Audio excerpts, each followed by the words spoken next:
lot of this isn't going to make sense to you, and I'm sorry about that. I'm just going to start at the beginning, with the house.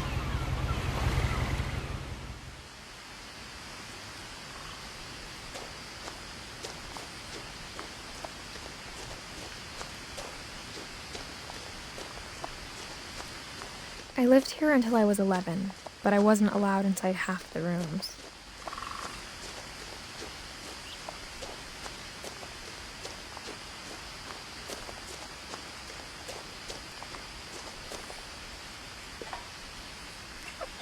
Inside the mailbox were bills from 7 years ago, marked urgent, open immediately.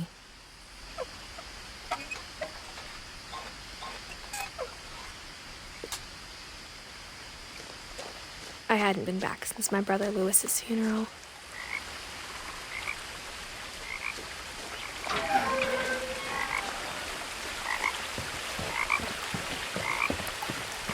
In her will, my mother left me a key, but didn't tell me what it unlocked. Maybe she thought I'd know, or she thought that the mystery would be enough to bring me back.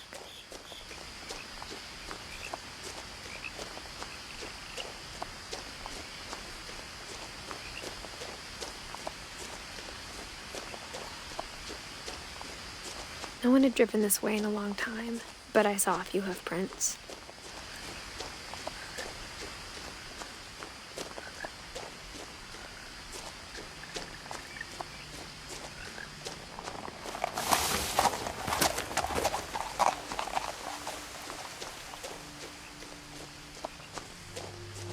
The truth is, even after I inherited the house, I never thought I'd come back to it.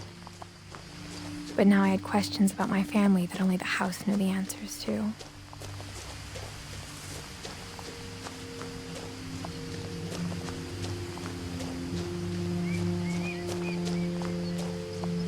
The house was exactly like I remembered it, the way I'd been dreaming about it. As a child, the house made me uncomfortable in a way I couldn't put into words. Now, as a 17-year-old, I knew exactly what those words were. I was afraid of the house.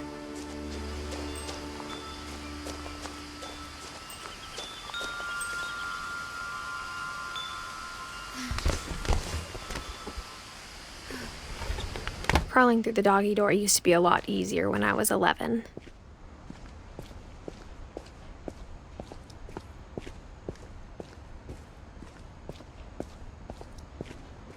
For the first time in years,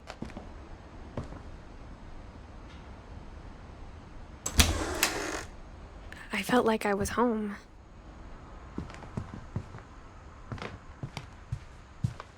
The table was still a wreck from the night we left.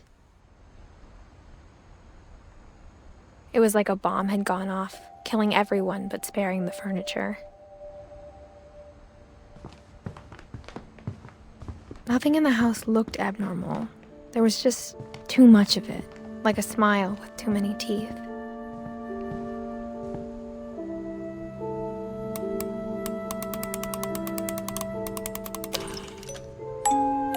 Great-Grandpa Sven built a music box for Barbara, along with the rest of the house. Mom always told me to stay out of the basement, so I wasn't too surprised when the key didn't fit.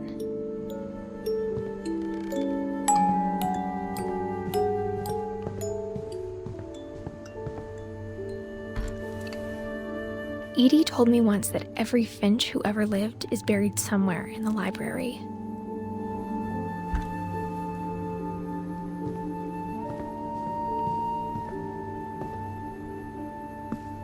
After Milton disappeared, Mom sealed up all the bedrooms. Then Edie retaliated and drilled peepholes.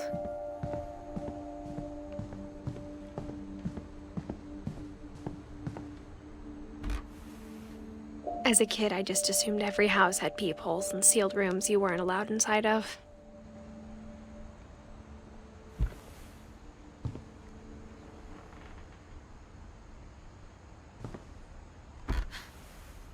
My Grandpa Sam spent 7 years sharing a room with his dead brother, Calvin.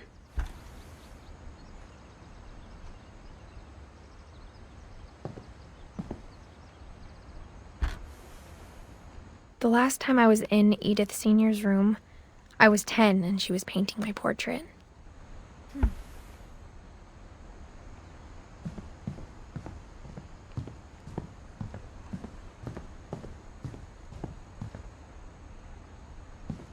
I spent a lot of time playing in Great Uncle Walter's room. I think my mom sometimes regretted not sealing it up.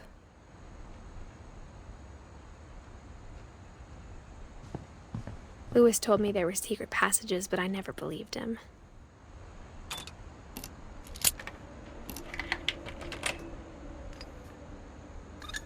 Turns out, my mom was really good at keeping secrets.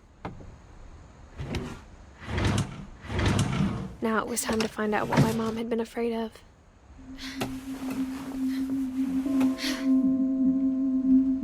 Reading this, maybe it sounds like I had a plan. But I had no idea what was behind that door.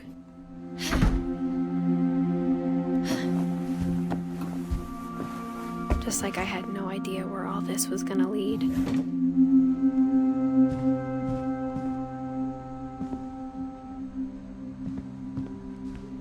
I grew up looking at Molly's room through the peephole.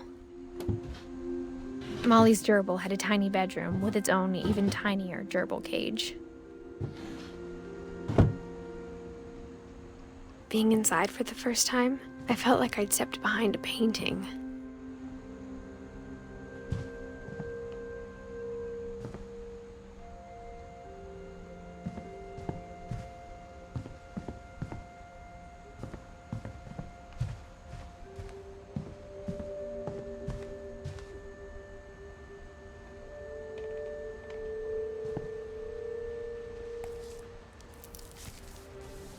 December 13th, 1947. Dear Diary, I'll be gone soon, but I wanted to tell somebody about what's gonna happen. It started when Mom sent me to bed without dinner. I woke up and I was starving, so I looked around for something to eat. The gerbil food was dry, but I didn't mind it.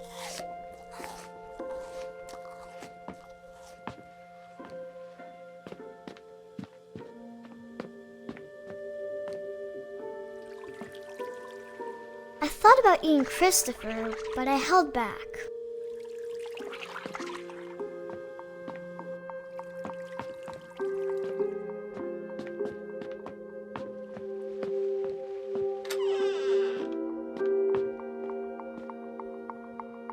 I kept eating and eating.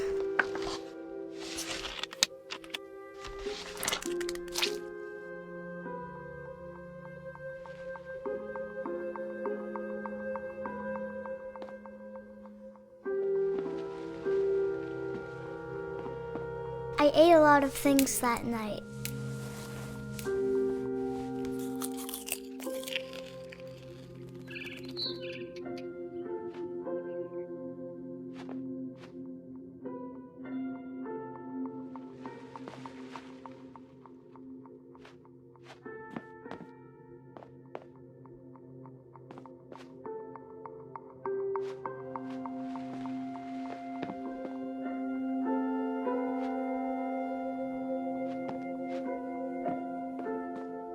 Then I heard chirping outside my window. It was a barn swallow going back to her nest. I reached out for her.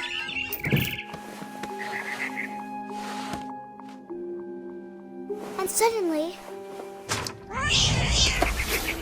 I was a cat.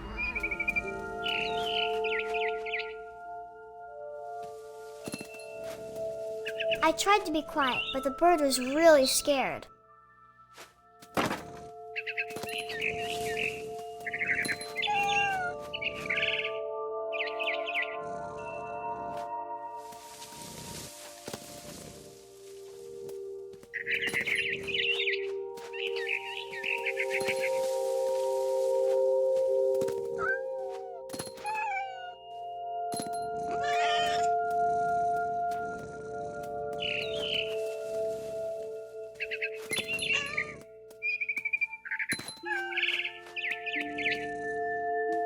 I jumped and I almost got her.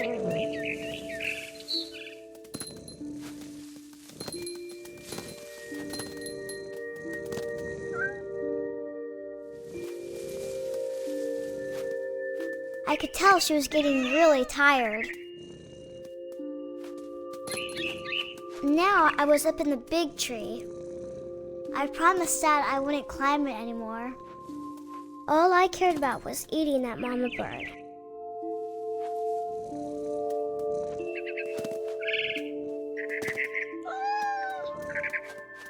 I gobbled her up. And suddenly, I was an owl. First, all I heard was the wind. Then I heard little teeth nibbling in the grass.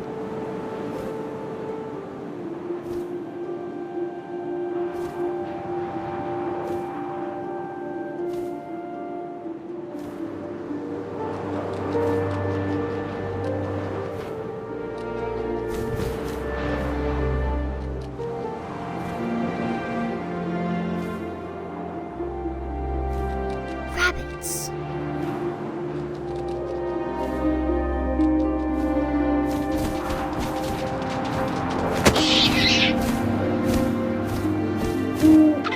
I imagined his face looking up and seeing mine through my talons. I swallowed him up, and I didn't chew one bit. Then I flew off to find something bigger.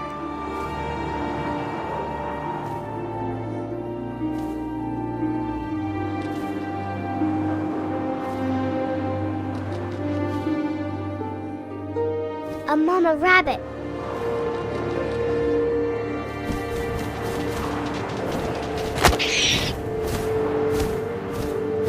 She was almost too big to carry. I started choking, but I couldn't stop eating. And suddenly, I was a shark.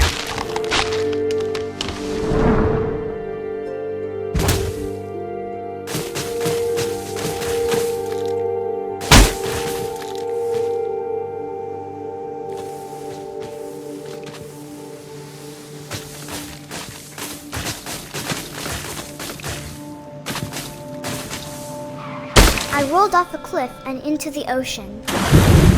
Now, I was hungrier than ever.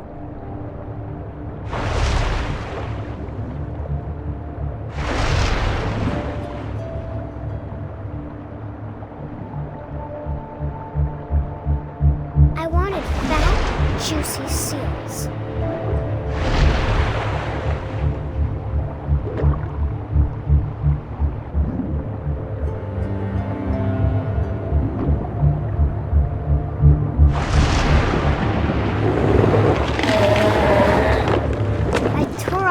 Flipper, and it tasted really good.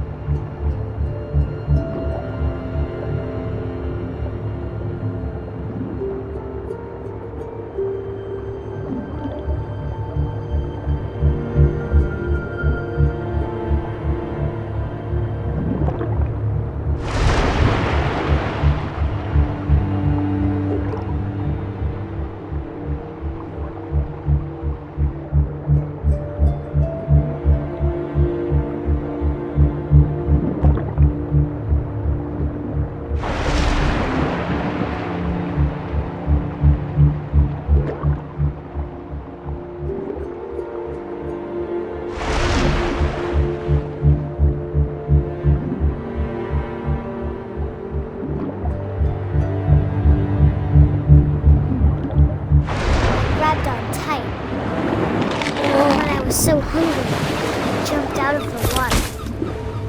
When I opened my eyes, everything had changed.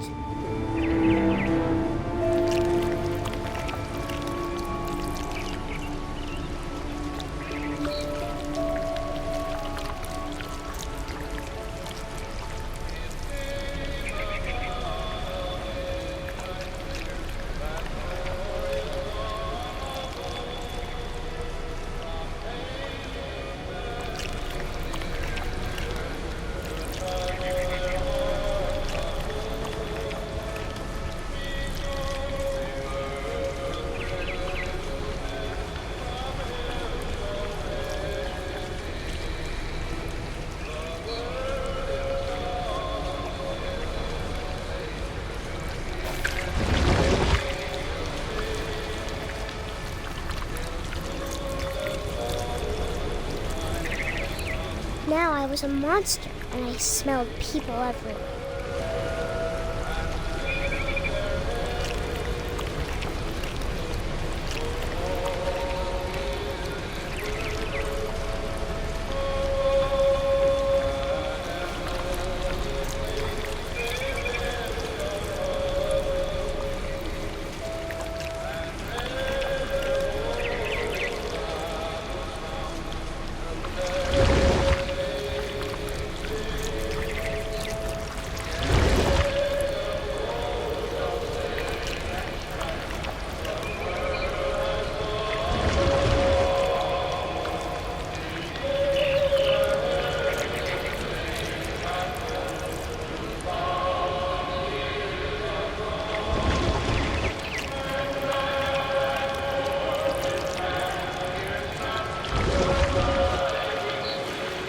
I was big, but I moved real quiet.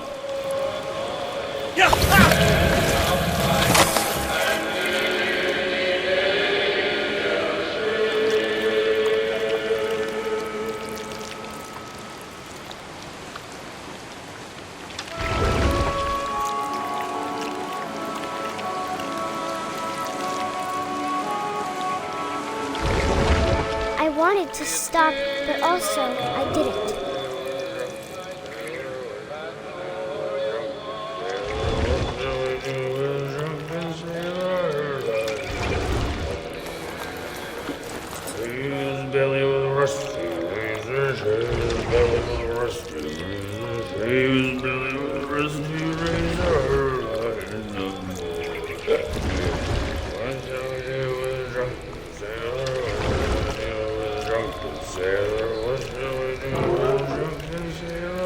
After the last passenger, I was still hungry. And across the water, I smelled something new. Something I had to have, so I swam towards it.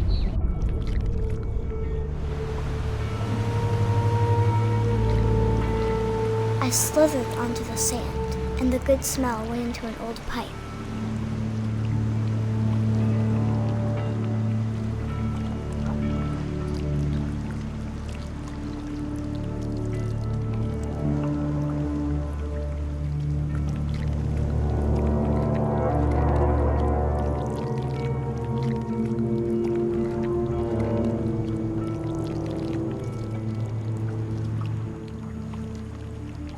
I got closer and closer.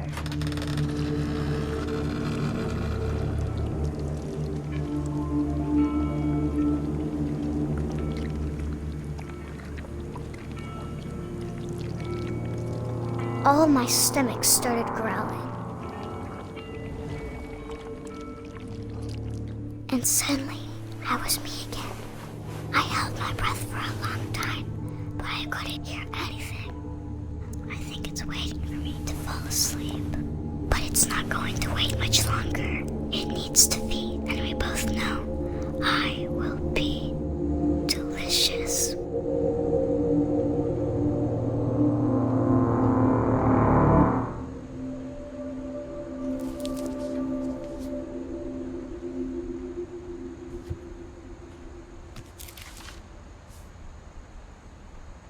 I'm not sure if I believed all of that, but I'm sure Edie would have.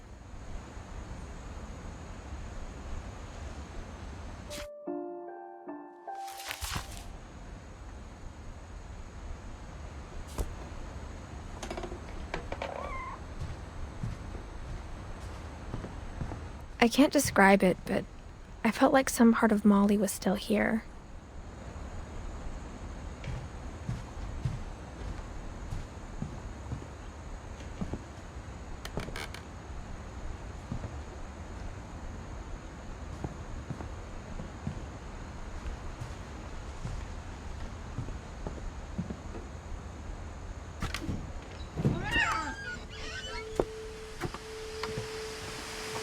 This will be obvious later, but my mom never told me any of these stories. Edie would have, but Mom didn't like bringing up the past. Though, when we adopted a stray kitten, she was the one who named it Molly. I spent a lot of time in Great-Grandma Edie's room. Her room was like a museum. For 500 years, the Finches have been famous throughout Norway for their fortune. And Odin Finch buries the latest victims of the family curse. His wife on January 7th, 1937, but 40-foot waves off the coast of Washington, Odin's daughter Edie, with husband Sven and baby Molly, step ashore on their new home. Odin Finch is the first to be buried, and his daughter Edie is already dreaming of a new Finch house.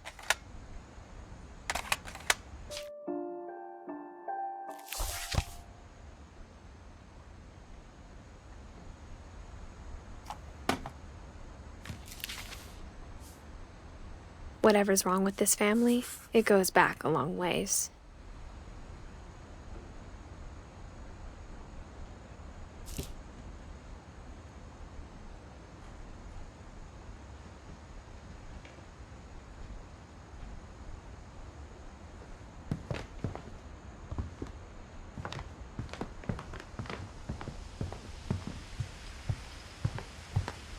When Edie told people Sven was killed by a dragon, she could also have said he was building a dragon-shaped slide that collapsed.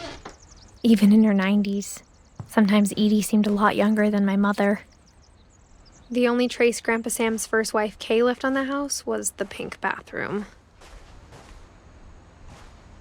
It was a pretty big trace.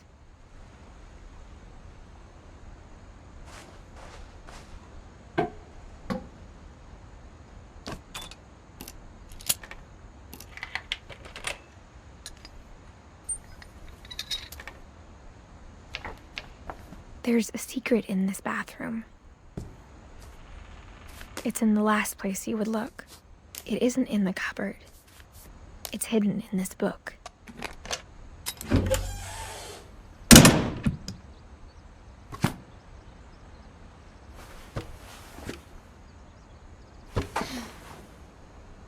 Sven gave Sam an old camera he'd refurbished. He never put it down.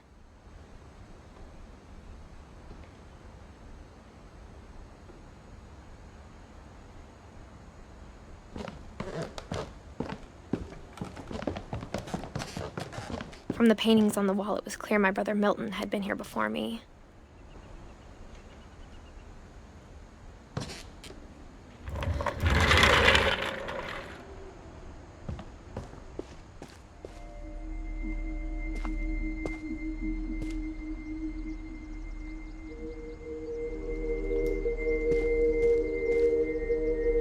I knew Grandpa Sam had a twin, and that he never talked about him.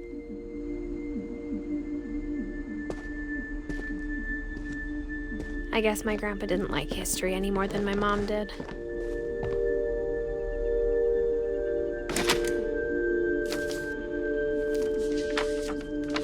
How I Want to Remember My Brother by Sam Finch. The thing I remember is that when he made up his mind, that was it. My brother said he'd die before he ate another mushroom, and he did. At Barbara's funeral, we swore we'd never be afraid again, and he wasn't. I think Calvin always wanted to fly. Sam! Calvin! Dinner's ready! Coming! But that day, he finally made up his mind to do it. I told him going around was impossible. Maybe if I hadn't said that.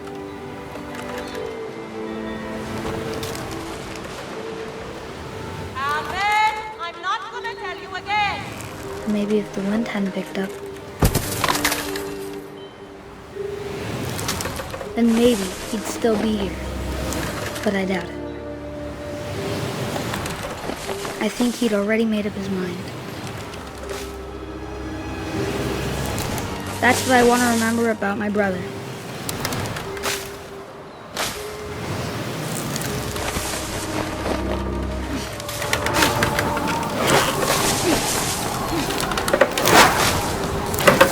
The day he made up his mind to fly.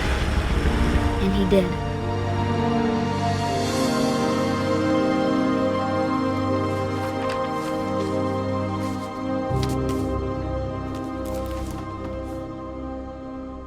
story felt strangely familiar. When I was younger, I remember trying to do the exact same thing.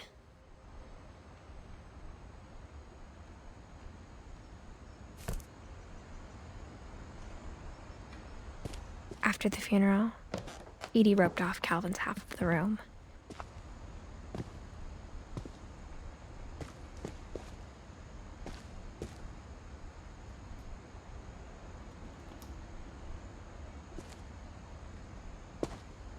Mom said Grandpa Sam enlisted at 18 and never set foot in the room again.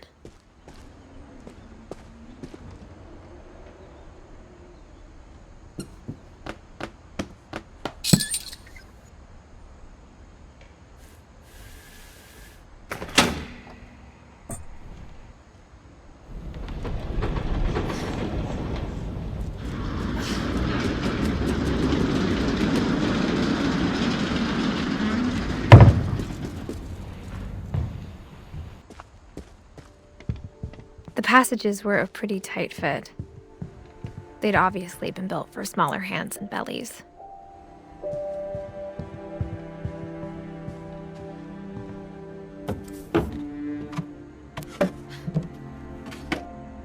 Growing up, I always thought of Barbara as a child star.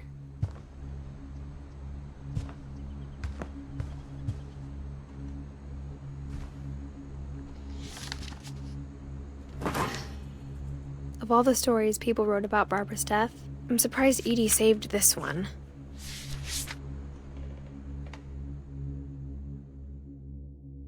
Old Jack here with another ghastly tale inspired by America's most unfortunate family. I'm calling it The Surprise Ending of Barbara Finch. As a child star, Barbara was famous for her scream.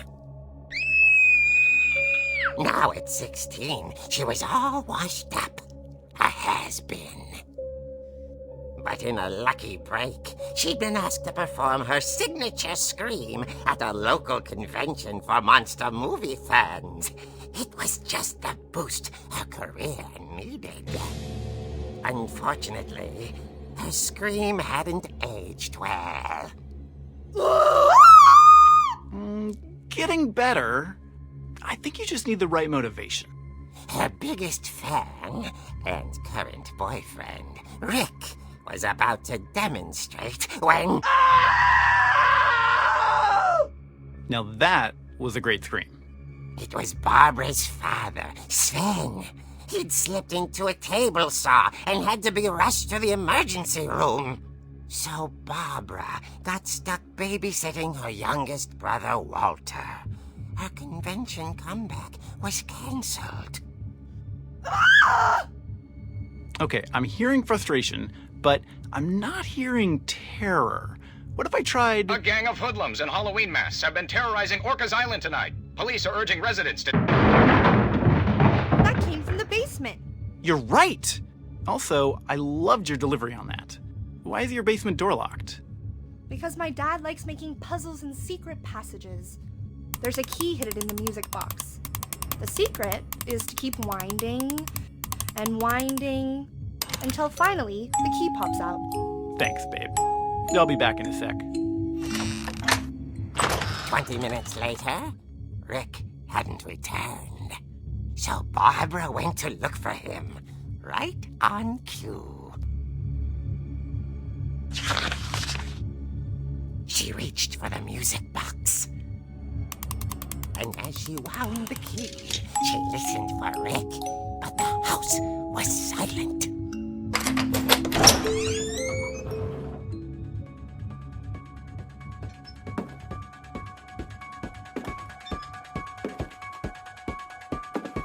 She found Rick's crutch and imagined the worst.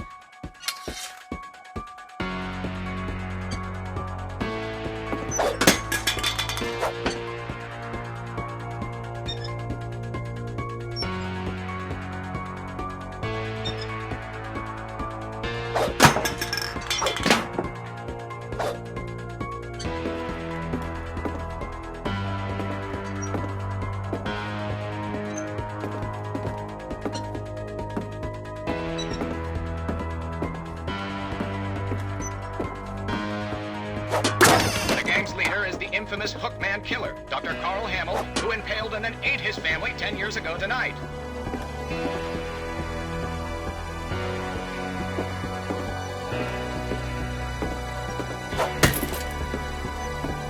The old fridge rattled and grew still. Oh dear! Oh! Rick? Barb, relax. I was just trying to scare you to help you find your scream. Well, I'm not scared, Rick. I'm furious. Then act furious. All I'm getting from you now is that you're hurt and confused and She threw him out, but she kept a little something to remember him by. Barb, have you seen my other crutch? And she was still holding it when she fell asleep watching the late picture show. Hours later... Barbara! Walter, what's going on up there? Ah! Okay, I'm coming up, but if this is a trick, you're dead, Walter.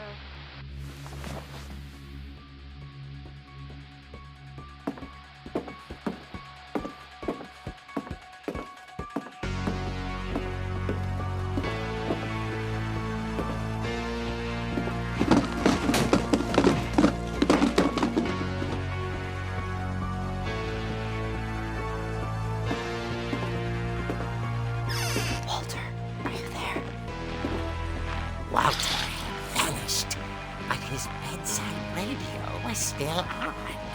Orcas Island police describe the man as 6 feet tall, with a steel hook for a hand. Residents are urged to lock all doors and windows and notify the police of any suspicious activity. Barbara turned, saw the hook man, and was speechless. He was quite smashing.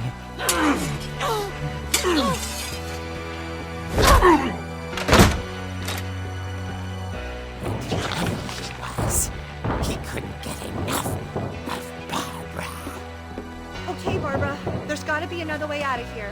That night, she played her part beautifully.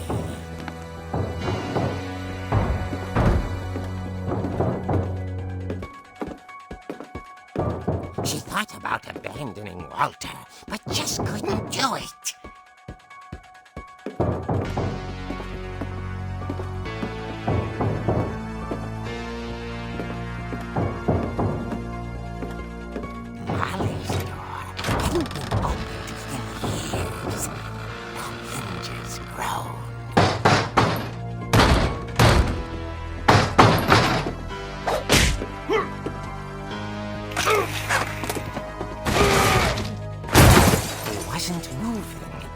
She sensed the story might not be over yet.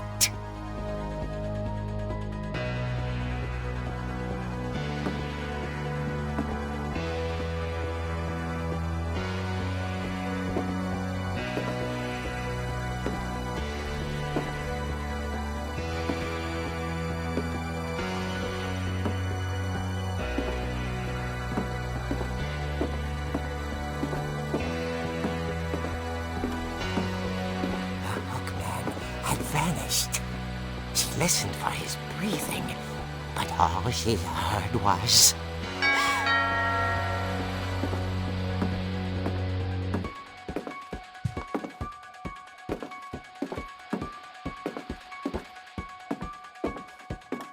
Someone at the door was dying to speak to young Barbara.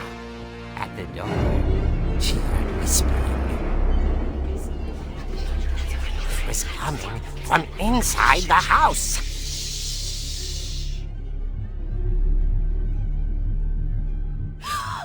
Oh dear. Surprise! Bravo, Barbara! You were wondering. The monsters had come to surprise her. For Barbara, it was a dream come true. Then she saw what kind of monsters they were, and she realized what was about to happen. She was going to be famous.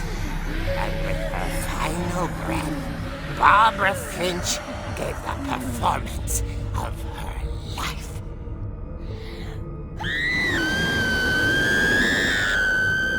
I wasn't there myself, but I hear Barbara was magnificent.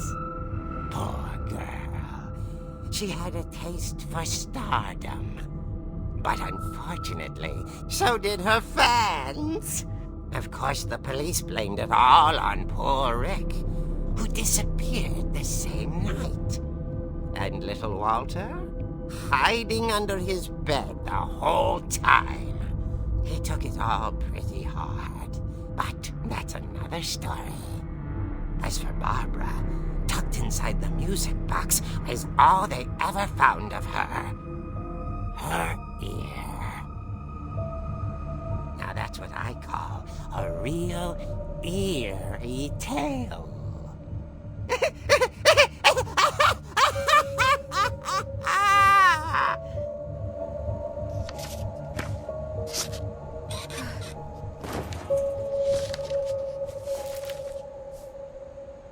Edie told me all Barbara wanted was to be remembered, as absurd as that comic was. Maybe what Edie saw was a happy ending.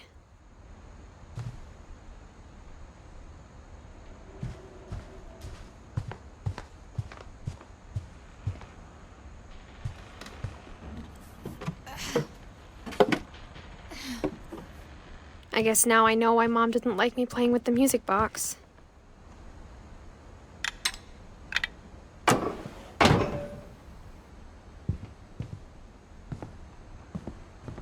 Whenever people ask me about my family, the first thing they always want to know about is Barbara.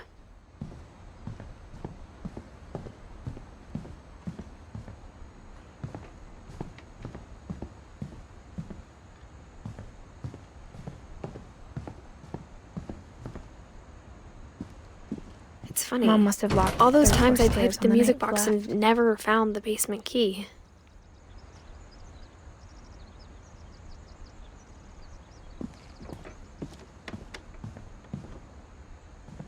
Edie's father, Odin, built the original house.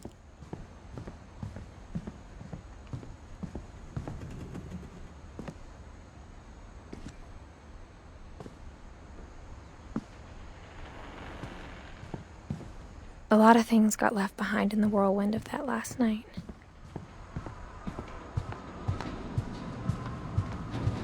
Instead of a family, there were just memories of one.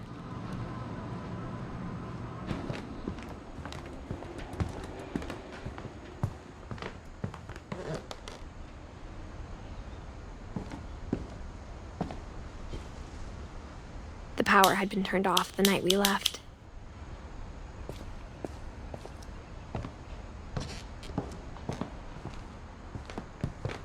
I wonder if that comic was right about there being a key inside the music box near the basement.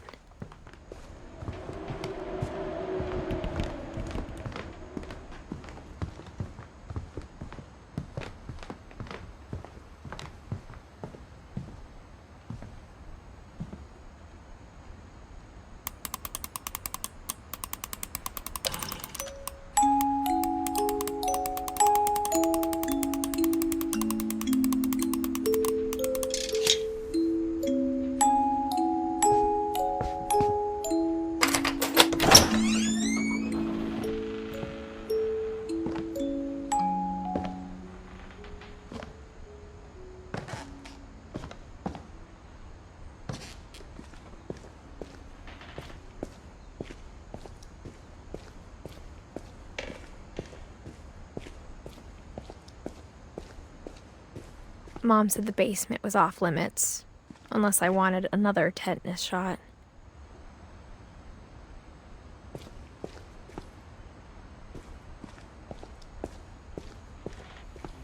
I saw Edie sneak down to the basement once, carrying packages. I thought maybe she was hiding presents. It turned out she was hiding a lot more than that.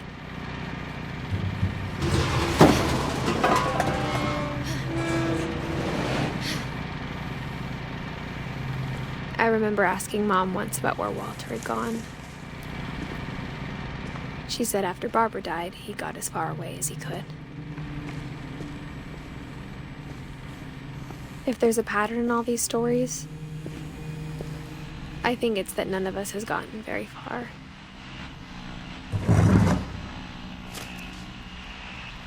Goodbye, everyone.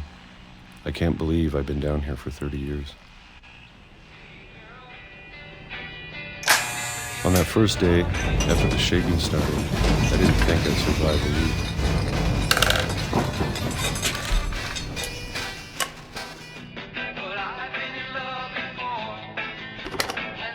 But after a few days, I settled into a routine.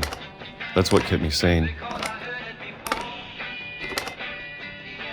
Having a schedule, living for today. I always expected to be dead tomorrow. But if you wait long enough, you get used to anything.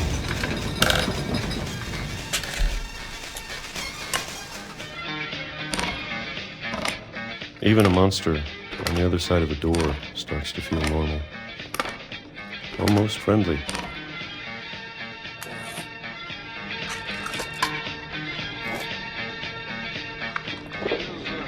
And then one day, everything just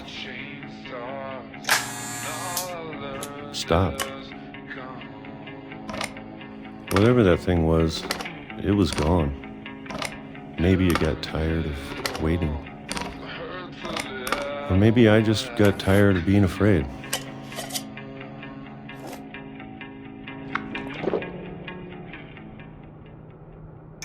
It's been a week now, the longest in 30 years. I'm done waiting.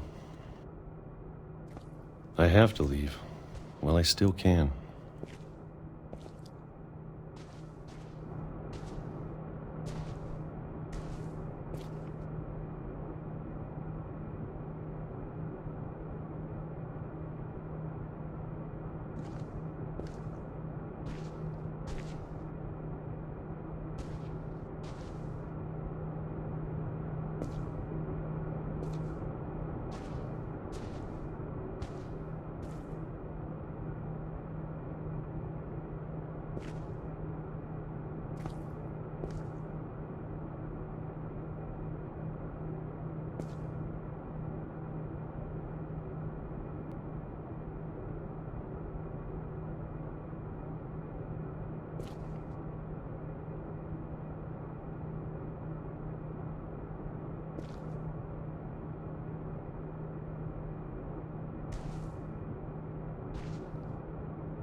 I know it's out there, somewhere.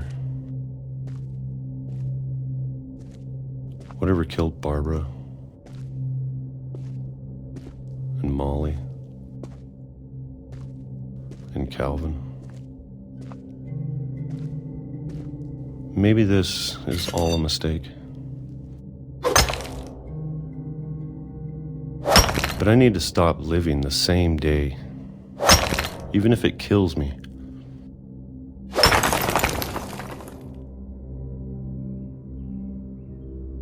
Whatever's out there, I want you to know I'm ready for it. I'm going to appreciate all of it, especially the food. I don't mind if I only have a year left, or a month, or a single week. I'd be happy with one new day.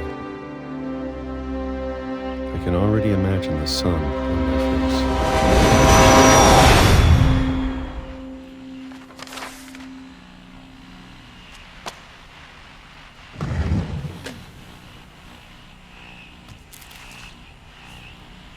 Walter died when I was 6. I can't believe my mom never told me he was down here.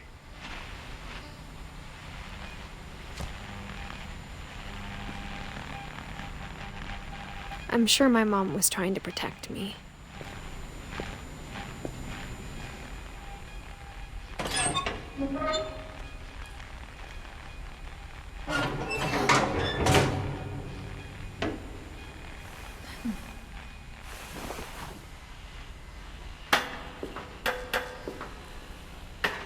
Maybe she was afraid I'd end up like Walter.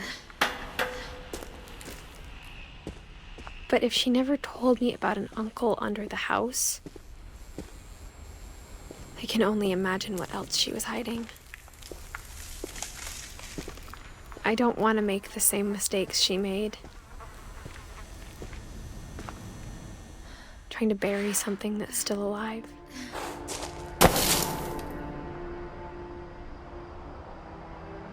Now that there's only one of us left, or maybe two, I thought it was time I heard the stories for myself and found out what happened to everyone else. But now I'm worried the stories themselves might be the problem. Maybe we believed so much in a family curse, we made it real.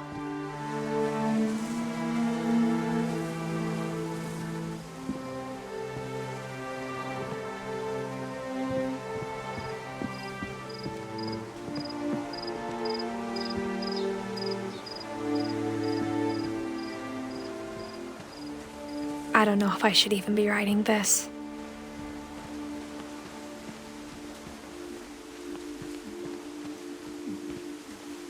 Maybe it'd be better if all this just died with me.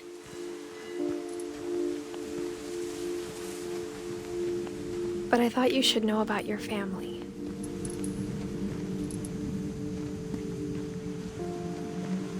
And the history you're a part of.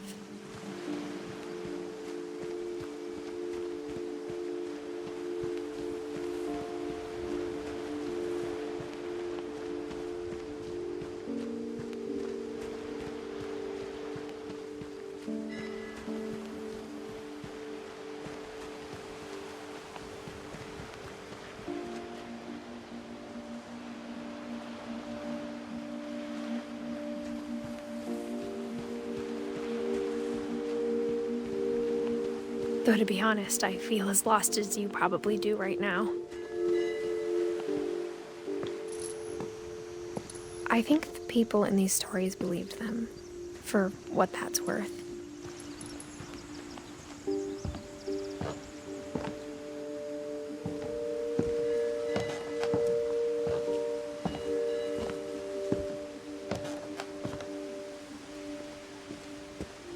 And when you look at the house, that history of imagination and stubbornness and madness, any of it seems possible.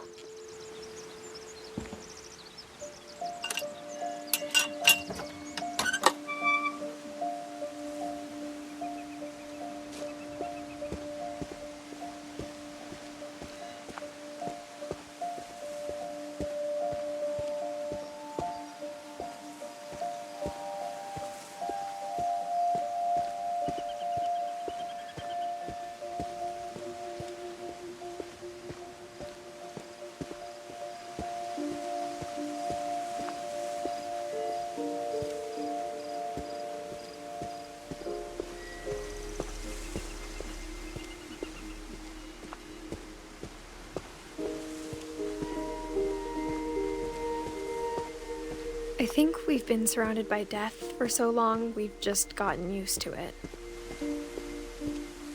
What kind of family finishes building a cemetery before starting the house?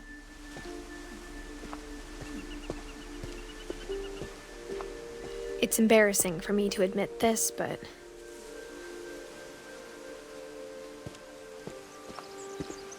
the pet cemetery made me more uncomfortable than the human one.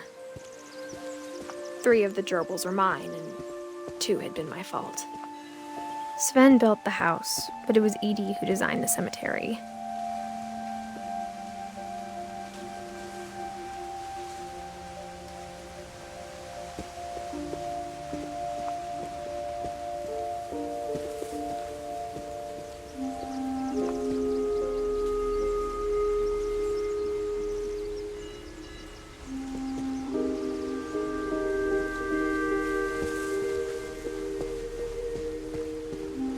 I'm sure Odin's monument had been Edie's idea. My mom was always trying to move on, but for Edie, the past never went away. She could see it poking out of the water at low tide.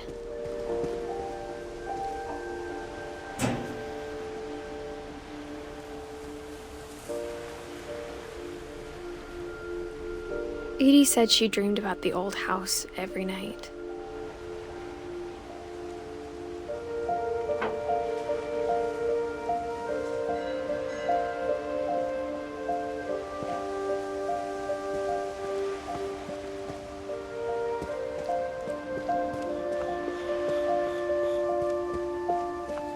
Edie's side was always easier for me to understand. But the older I get, the more I can see where my mom was coming from. She lost 2 of her brothers, just like I did. I get why she tried so hard to protect us. There's so many things I wish I could ask my mom now. Part of me thinks this is what she wanted all along. For me to come back someday and find everything out for myself.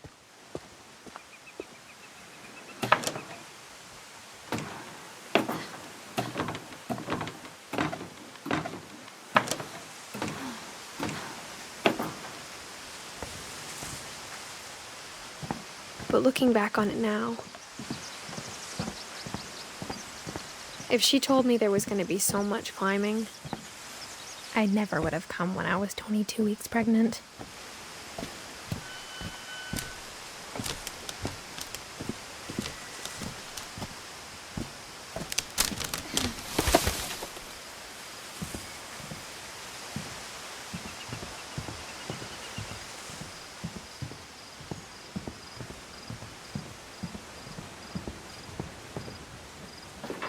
I never met Grandpa Sam, but I think he and my mom had a lot in common.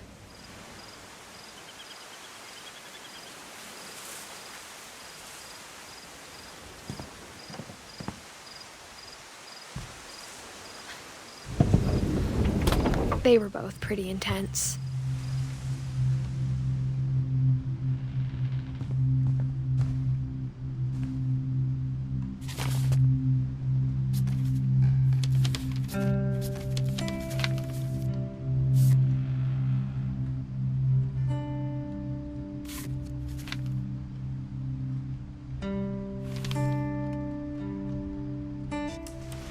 Dawn, I promise, you'll never forget this weekend.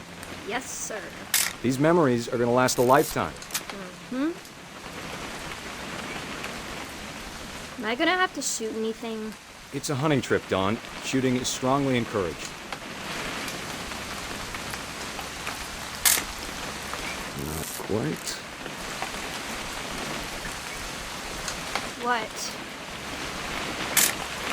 Perfect. It's gonna rain the whole weekend, isn't it? I will never forget this weekend, Dad. Okay, got it. I'm gonna take some pictures, okay? Just be careful. That camera's older than you are.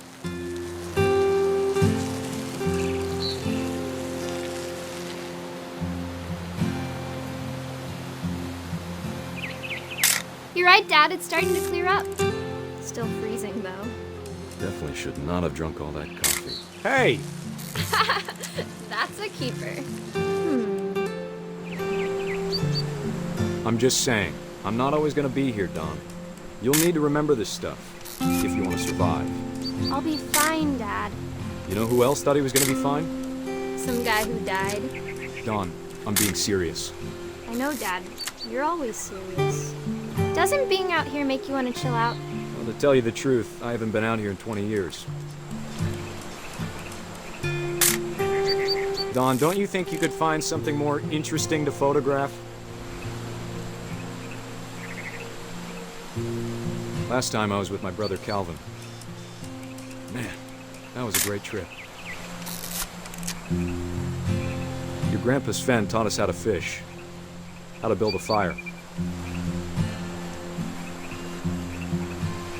We found an old logging trail. There were deer everywhere. I bet if I could remember where that trail was, we'd spot a buck for you in no time. Give me a minute to check the map. You don't need to waste any more film on me, kiddo.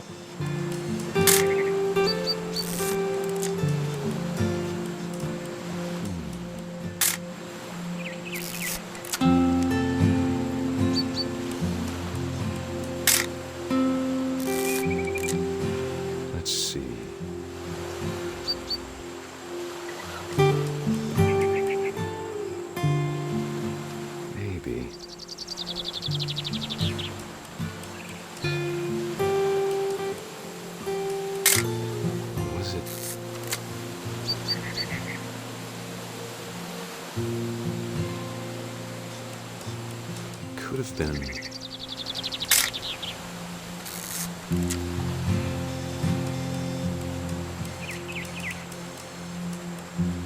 Dad! Good eyes, Dawn. Before you take the shot, let me get a picture of you.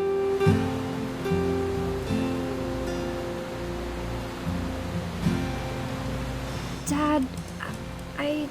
Just breathe. Turn. Let me get behind you. Do I have to do this?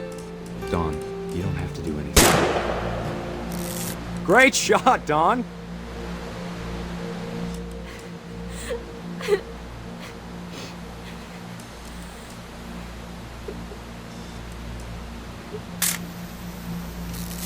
I'm proud of you, Dawn. Always remember that, okay?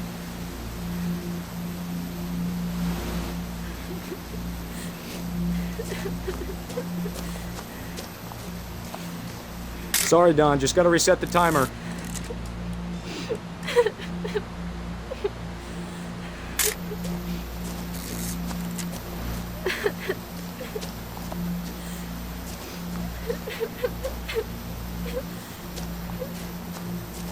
Dad, it's twitching. I think That's it's totally normal, Dawn. Just focus on the camera. Try not to think about— Dad!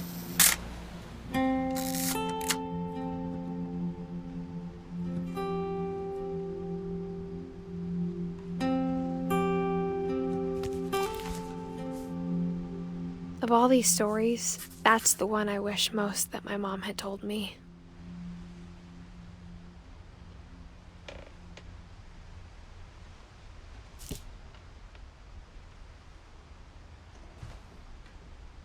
Sam spent his life shooting photos, but Mom said he got nervous being in front of the camera.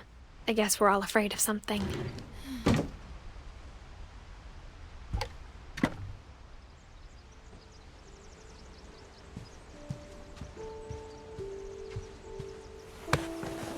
After Sam died, my mom and Edie got really close.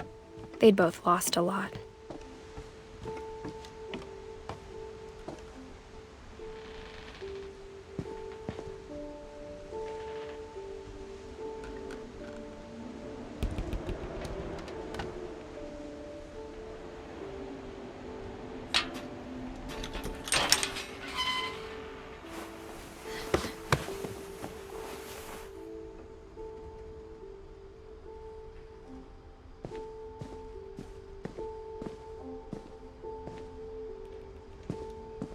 I can't imagine my mom ever writing poetry, and yet... A poem for Gus, who always said the wedding was a bad idea. Our father never hit us kids, at least not very hard, before the day my brother said with teenage disregard that he'd be dead before he'd see a wedding in our yard.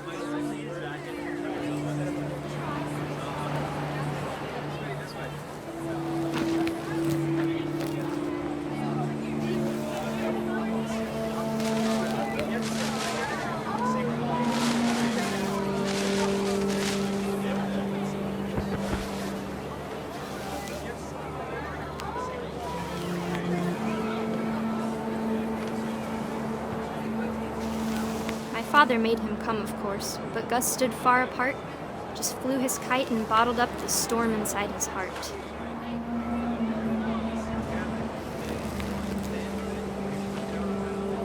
I tried to talk him out of it, but though he'd never met her, We don't need a stepmom, were the words that I now remember. pronounce you husband and wife.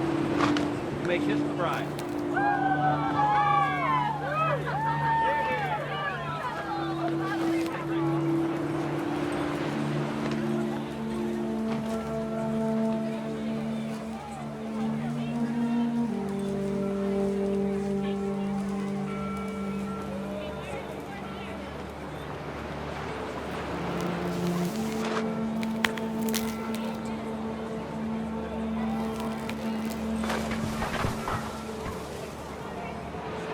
When the time for photos came, Dad ordered him to come here.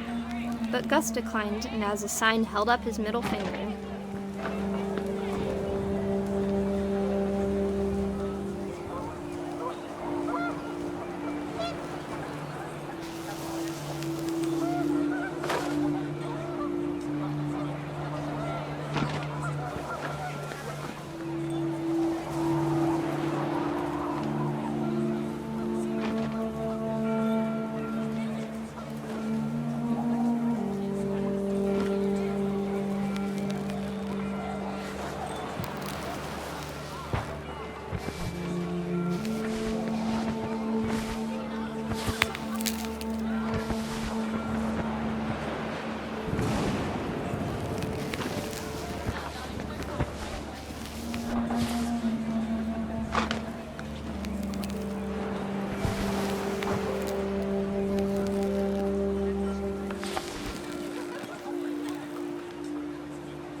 The wind picked up, and panicked geese appeared and quickly went.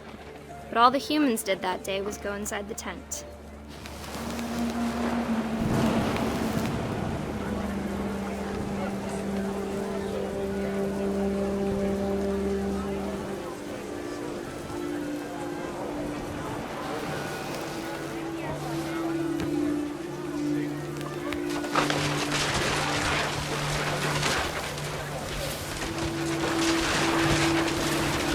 The rain came down in buckets then, but no one seemed afraid that nature might destroy the tent our dad had crudely made.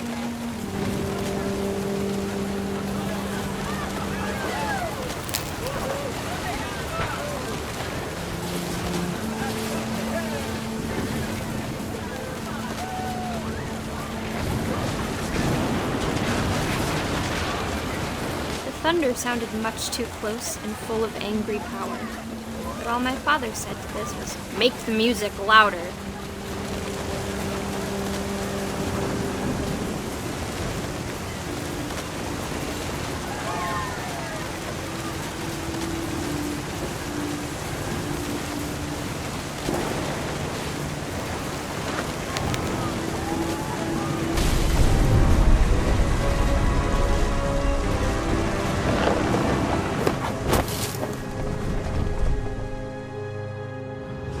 I wish that I could truly say I thought about you on that day. Out there on the beach alone, just you, the wind, the sea, and foam. But I didn't, until we found you.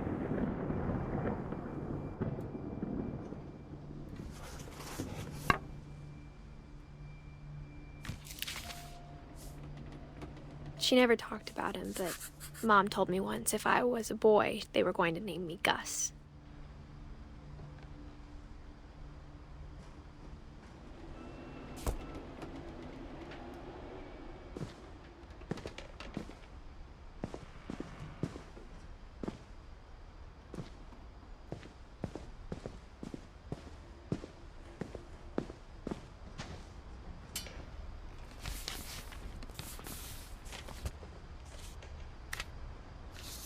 Dear Kay, do you remember the way Gregory used to laugh when he thought he was alone?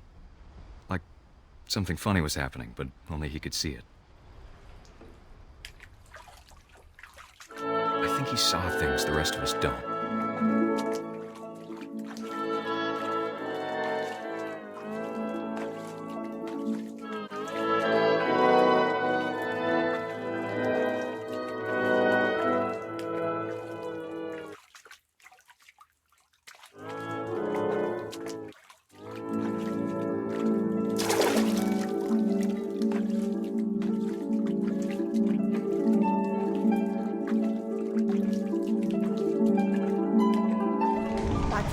Gregory, it's time to... Hold on, sweetie. Hello? Sam, I told you I don't want to talk right now. I wonder what he saw.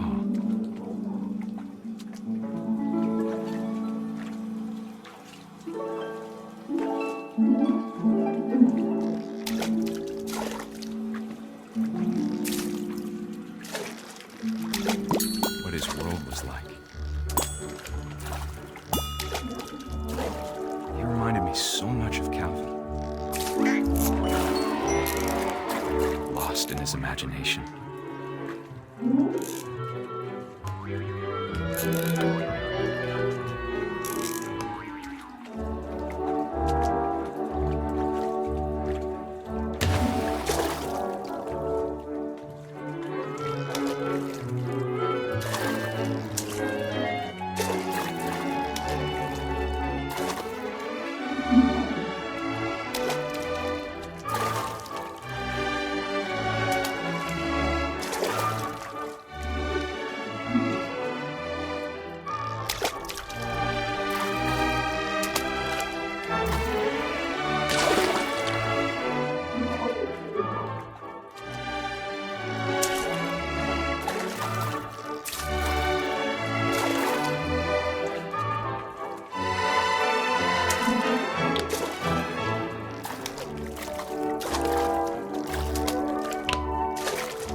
Sounds.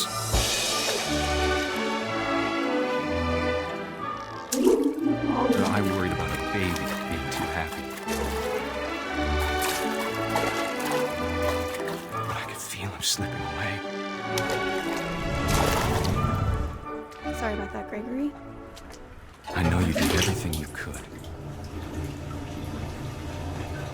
Maybe if I hadn't called that night.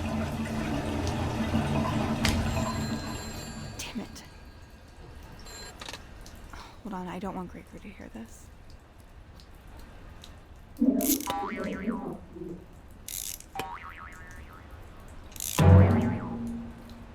I wish he could have told us about the world he saw.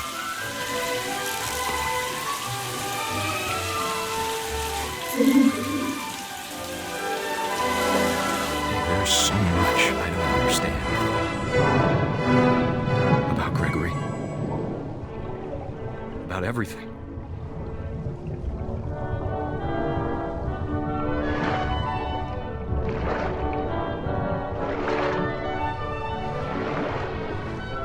But I know what happened wasn't your fault.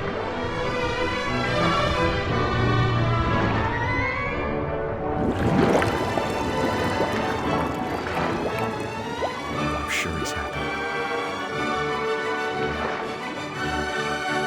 He'd want you to be happy too. Good luck, Kay. Love, Sam.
My mom moved up to the loft after her brothers died.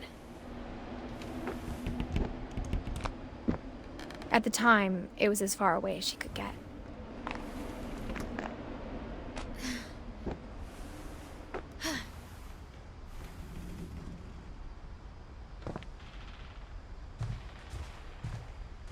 She spent a summer building houses in Calcutta, where she met my dad, Sanjay. My mom moved to India a week after graduation and got a job teaching English. Louis was born a year later.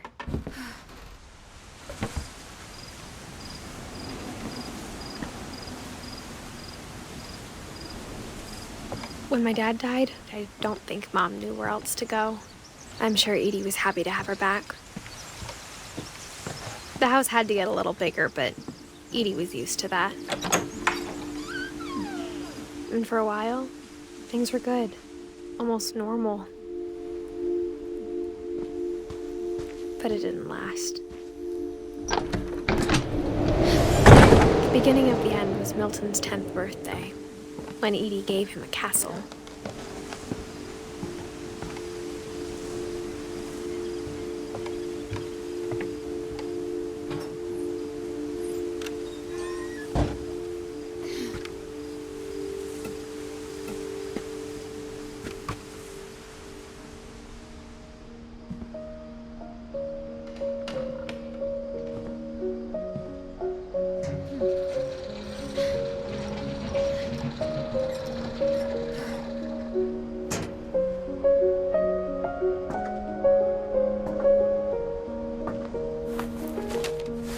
Milton Finch in The Magic Paintbrush.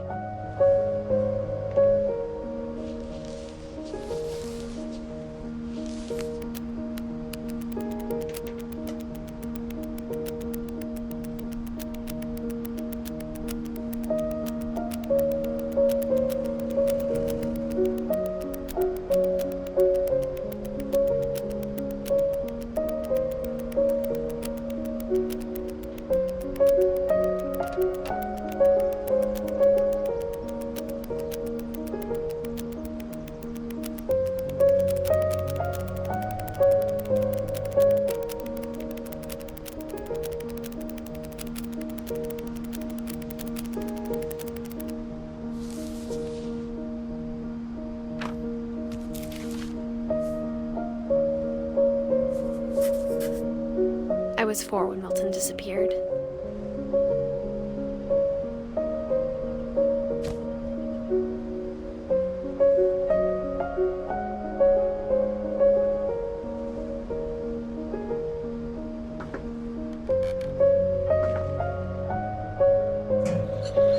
Mom spent months searching for my brother. Then she sealed the doors.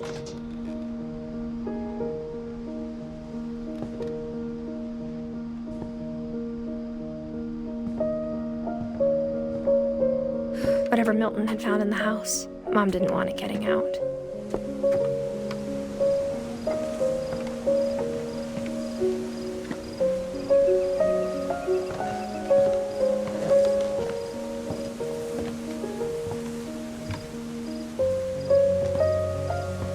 Mom definitely blamed Edie, but I think Louis blamed himself. After he graduated, he just spent more and more time in his room. Until Mom got him a job at the cannery.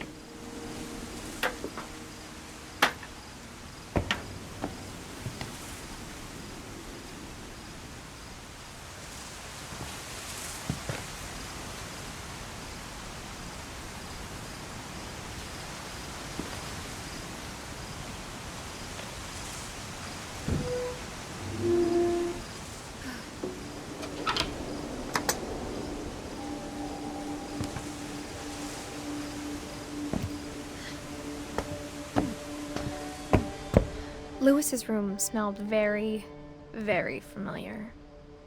That part of him lived on.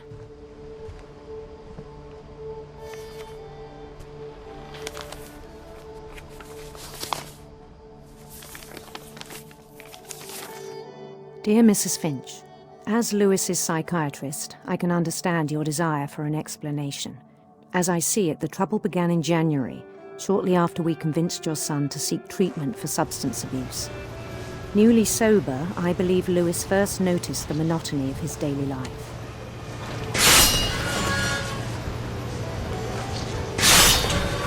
He kept working at the cannery, but he withdrew part of himself.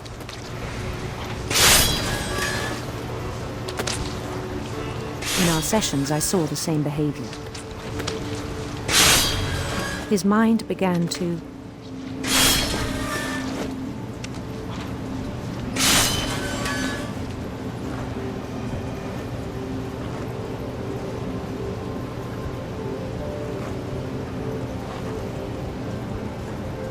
wander. I asked him to describe it.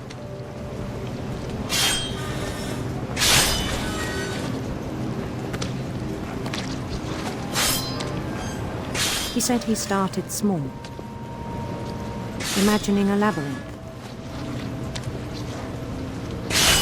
He'd feel his way about. Then something moved. Bats. And toads.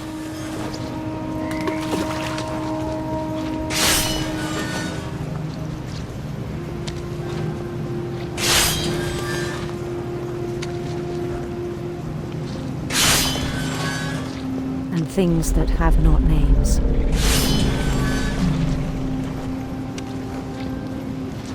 He knew it was all in his head.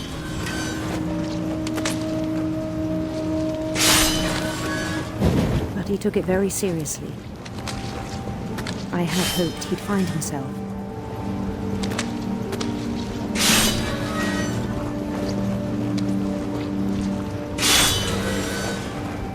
But he found something more.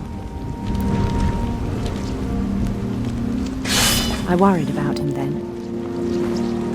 Daydreaming at the cannery. I spoke with his boss.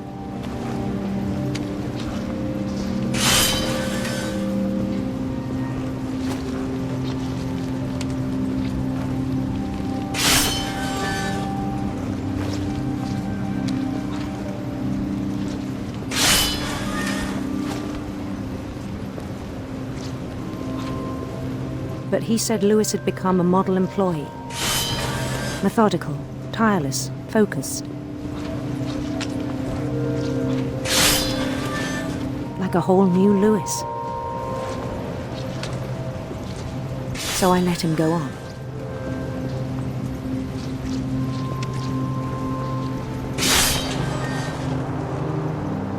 I even encouraged him.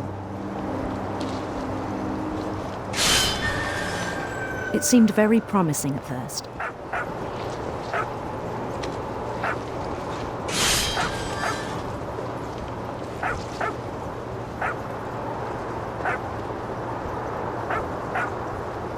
He told me he'd made a new friend.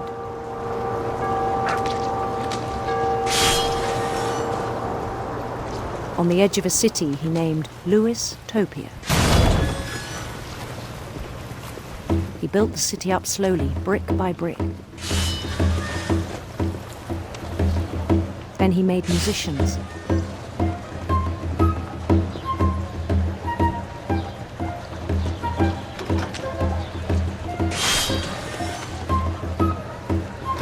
And songs for them to play.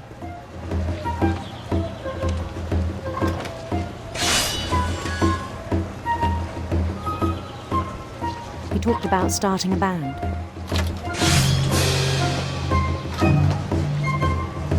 And he was always humming something. Every day his imagination grew stronger.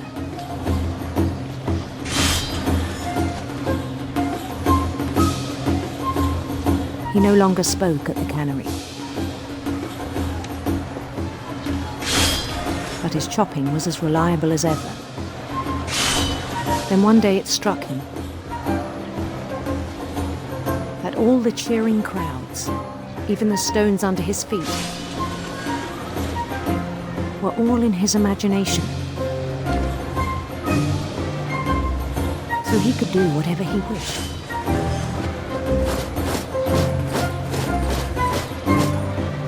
He held an election for mayor.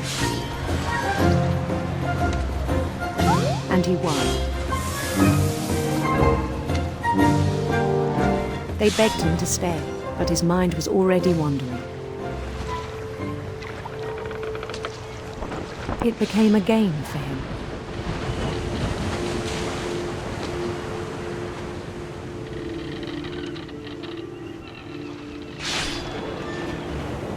He'd conquer a city, then immediately push on.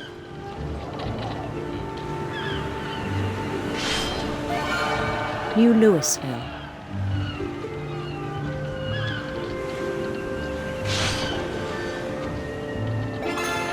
St. Louis. He started drifting away from our reality.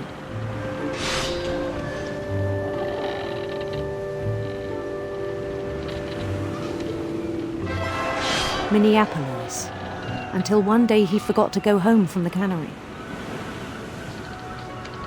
Even as his mother pleaded with him, part of Louis kept sailing on.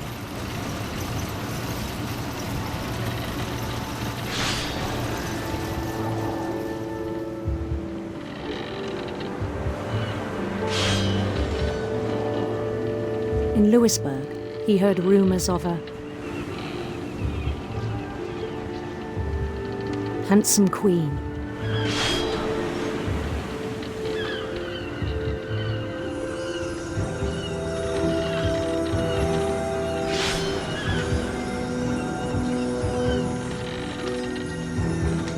The queen was on her own quest for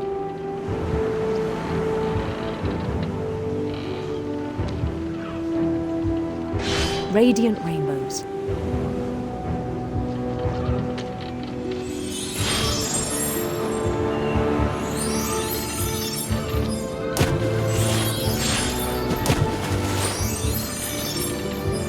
He followed the sound of her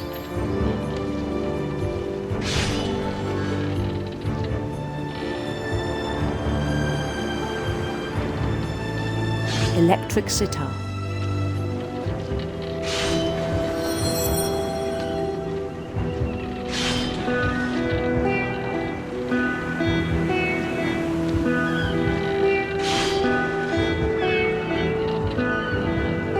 His chase led him to a golden palace east of the sun and west of the moon.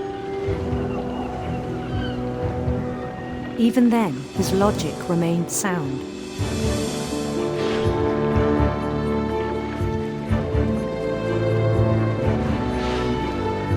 He knew the world was all in his imagination.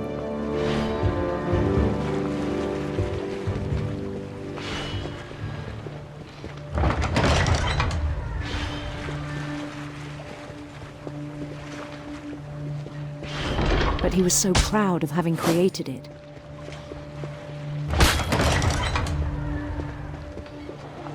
In his own eyes, he'd become something greater than a king.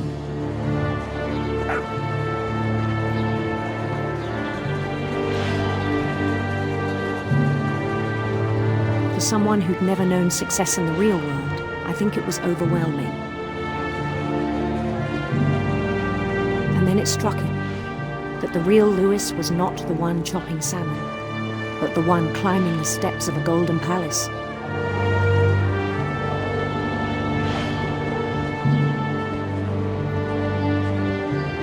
My imagination is as real as my body, he told me.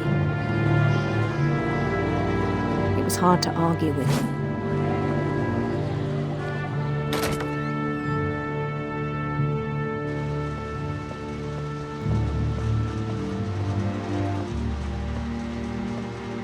He began to forget the world we know.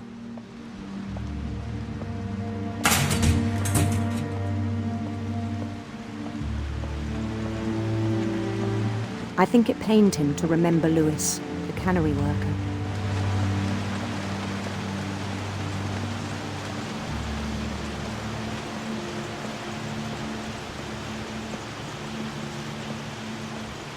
He began to despise the man with a royal contempt.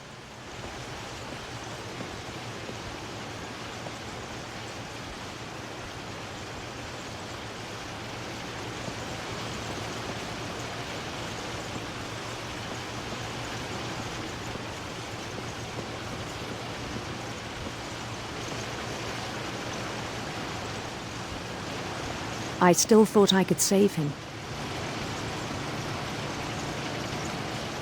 Even after he said he was being crowned king over all the lands of wonder. The palace would be packed with his companions.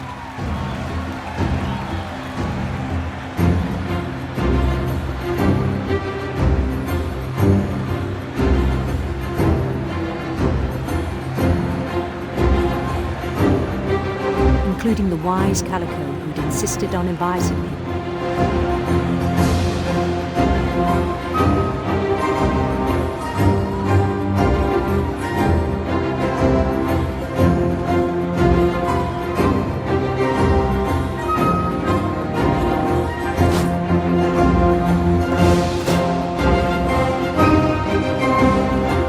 His queen waited, holding his crown.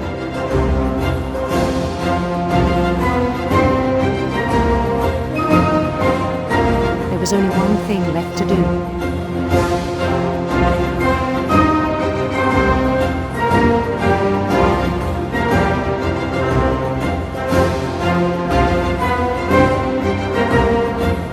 Bend down his head.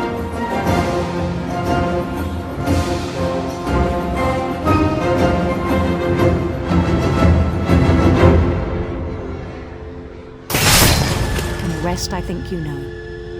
Mrs. Finch, your son was a kind man who will be missed by all of us who knew him.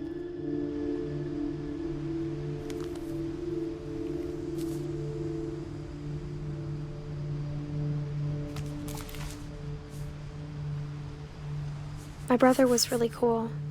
I wish you could have met him.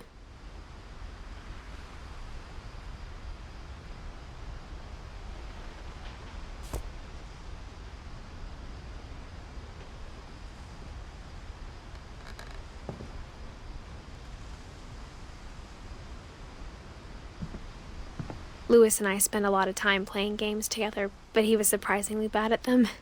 He died a lot.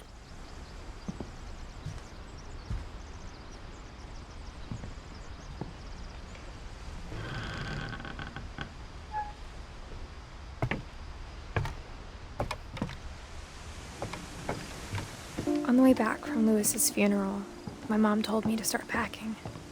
She waited until the day before we left to tell Edie. I'm not sure if she wanted to make it easier or harder.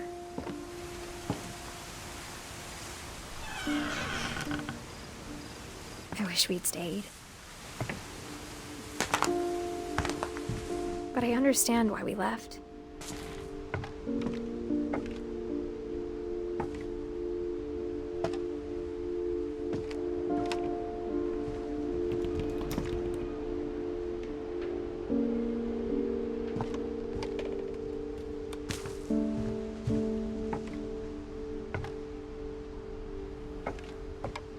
What happened that night had been coming for a long time. Maybe it should have come sooner.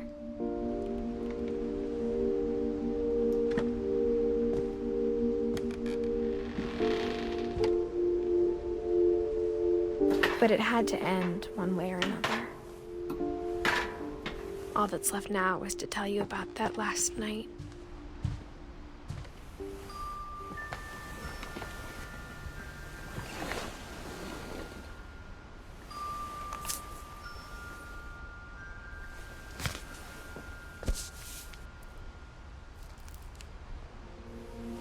That whole last day, Edie just watched us pack and didn't say a word. Until supper, when she raised her glass and said, "To our final night together, and all our final nights apart." Grandma, you know what I said about alcohol. Some of your medications are very Edith, specific. I left a present for you in the hallway. Why don't you go open it? The grown-ups have to argue now. I'm sorry, you're right. We're all leaving tomorrow. Let's just enjoy our last... I'm not leaving. Edith, you're excused.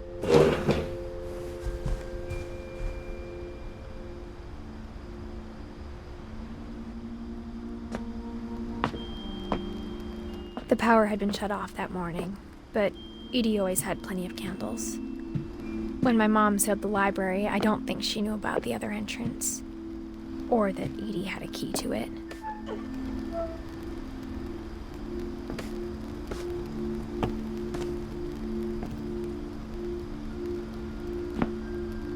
That thing you're afraid of isn't going to end when you leave the house. Edith has a right to know these stories. My children are dead because of your stories. I think it's best if Edith and I leave tonight. We'll have the nursing home send a van for you in the morning. Okay? Dear Edith, there's so many stories I wish I could tell you, but there's only time for one. This is about what happened on the night you were born. That night, the tide went way, way out. It was the first and last time I ever saw the old house aground. There'd been an earthquake out in the middle of the ocean. They called it the lowest tide in 1,000 years. God, it smelled awful. You know, I've seen that house every day of my life.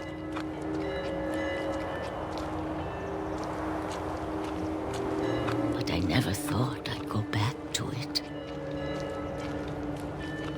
When the fog rolled in, I lost my way.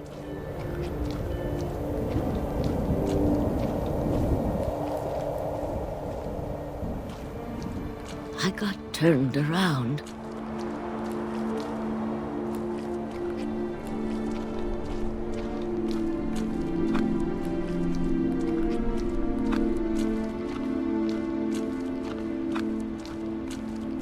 For a while, I wandered.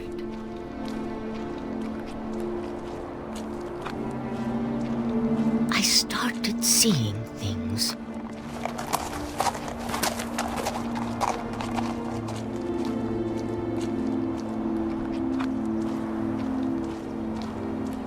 Things I'd forgotten had ever existed.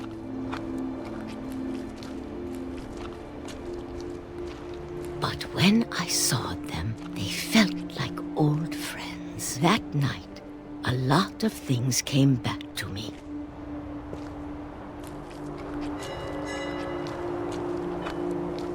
Or maybe I came back to them.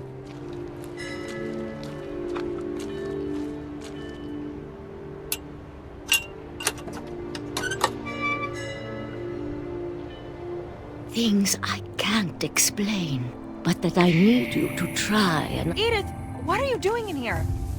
It's mine. Edith! Mom, you're gonna rip it! Let go! I kicked and screamed, but Mom dragged me to the car.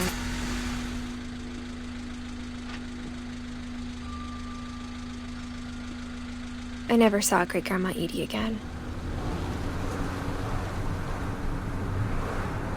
The next morning, the van came to pick her up, but she was already gone. After that, we moved around a lot.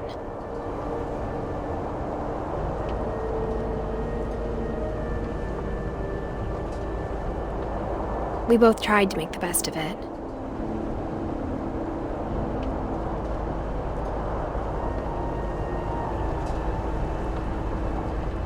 A few years went by.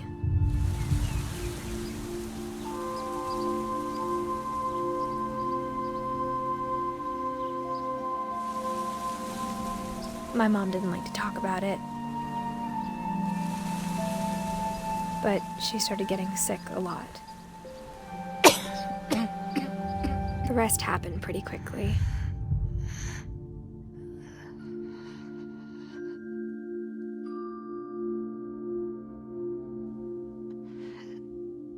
She got better for a while, and then she didn't. And then I was alone.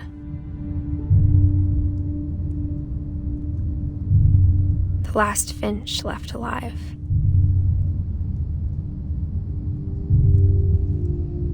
Until I found out about you. I'm still not sure what to tell you about all this.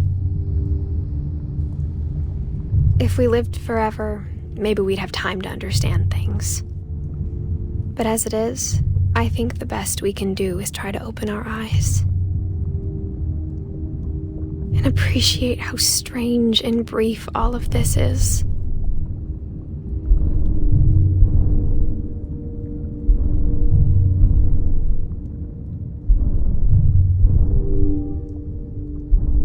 This journal was supposed to be for you.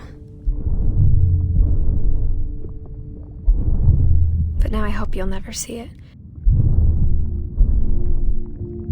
I just want to meet you and tell you all these stories myself.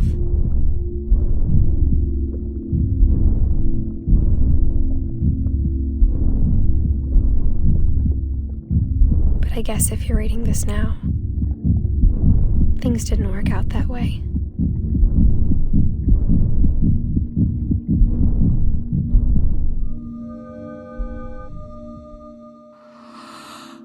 This is where your story begins. I'm sorry I won't be there to see it. It's a lot to ask, but I don't want you to be sad that I'm gone. I want you to be amazed that any of us ever had a chance to be here at all. Good luck.